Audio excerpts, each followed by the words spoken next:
I'm Joyzel. And I'm BPG. And this is the Toy Show.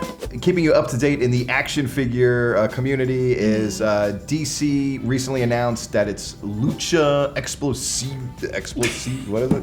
Lucha Explosiva. Yeah, I mean, that sounds much better. You know, the Mexican wrestlers that look like Batman and who else was in there? Wonder Woman and Metallo and Deathstroke. I thought they looked really cool. They actually are still online on Amazon right now for pre-order, but don't do it because they're not coming out. So they just announced. They're really pretty. They have like cool. A lot of, they look very dynamic. You know, and so they canceled it because... Yeah, nobody really knows why. I mean, apparently, like, there's a rumor going around that the comic shops and the direct market didn't solicit enough of them for them to actually produce them. They're still all over the DC website, so it's kind of strange. But yeah, we're never going to see those guys. So unfortunately, if you see them online, don't buy them because you're not getting them. Yeah.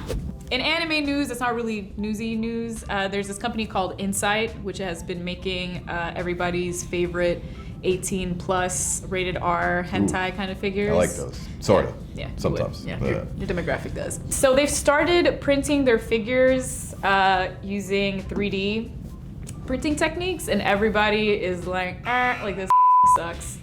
First of all, you see the ridges in the 3D printing. They don't bother to to sand off anything. You can just tell they print it, they put a little stickers or whatever decals, and they throw it in the box and they send it out. And a lot of people have been very unhappy about that. Because there were some people who were like, oh, maybe 3D printing is gonna be this cool new thing if they fix a little bit, rough around the edges. We're not exactly there yet. No. Mass producing. And this company is not just, this company is clearly just sending out these figures and not even quality checking them, so everybody's mad. But anyway, so in that news, so that's pretty ratchet. It's pretty ratchet. Lepin, you ever hear Lepin?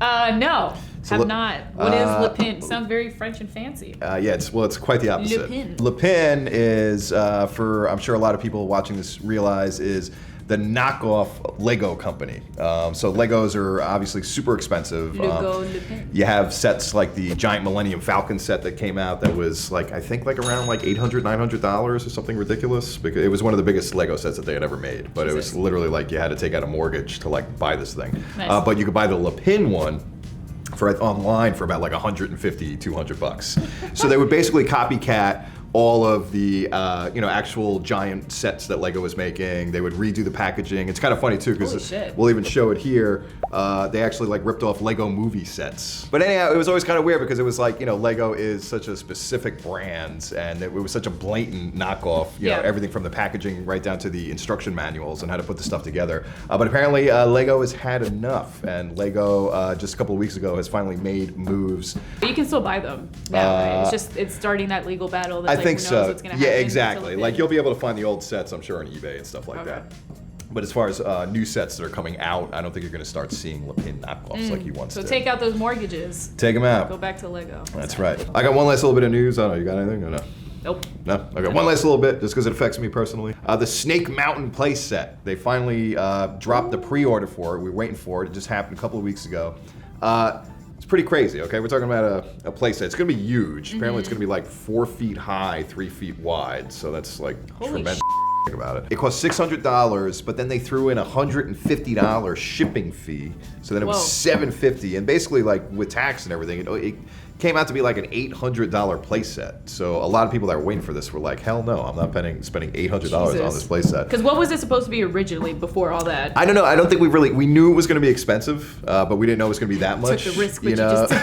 I had heard rumors around the booth and at the shows that would 500 plus. But I think what really got everybody was this $150 shipping fee. Yeah, that's insane. It's kind of crazy. Yeah. And then, unfortunately, I'm a schmuck, and hopefully my wife's not watching this because I did buy it. Sorry, but but I'm doing a payment plan, which might not amount to anything because now Super 7 just released a thing saying, okay, we've only filled 35% of our orders. There's this graph. Here, take a look at this graph. Show you the graph. Now we're all kind of wondering, for the guys that did buy it, are we getting this thing? Should we be worried about it? What's going on? Are they going to knock the prices down so other people are going to buy it? And then how is it going to affect us jabronis that ended up actually forking over the big cash in the beginning? So, I don't know. That was our toy news for This Is the Toy Show. Toy news, keeping you up to date.